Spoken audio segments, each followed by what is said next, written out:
Napakaganda ng buhay kung ating intindihin at unawain. Ang problema kaysa problemahin natin, gawin natin agad ng solusyon. Mga bagay na mali na lagi natin ginagawa, pag nakasanayan natin, mas mahirapan tayong tanggalin. Kung lagi natin sinasanay na mabuti ang ginagawa natin, mas madali nating maabot ang ating mga pangarap. Nagsisimula ito sa tamang pag-iisip.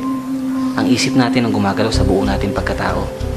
Kaya panatiliin natin mag-isip ng malinis at magagandang bagay lamang. Minsan di baling matalo lang tayo sa usapan kaysa makipagtalo tayo. Kapag mainit ang ulo natin, nakakagawa tayo ng mga bagay na hindi natin gusto. Mas nagiging mali ang mga salitang lumalabas sa bibig natin.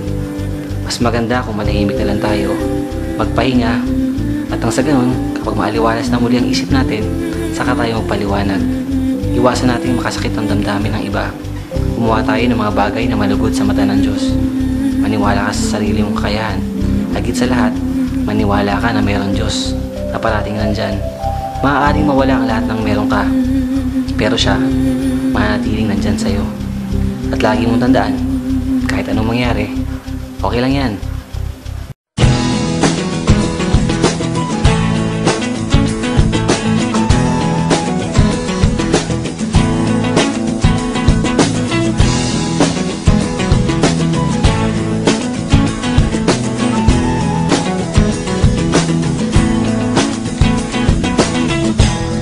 Tigilan mo na ang pag-iisip sa mga bagay na wala namang saysay. Kailan ba nakatulong ang pag-aalala? Dumidilim lang lalo ang pag-asa. Huwag ka nang magulat, huwag ka nang magulat. Kantahan muna tayo, ganyan talaga.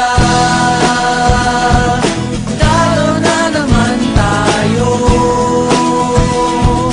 kahit na binuhos mo lahat.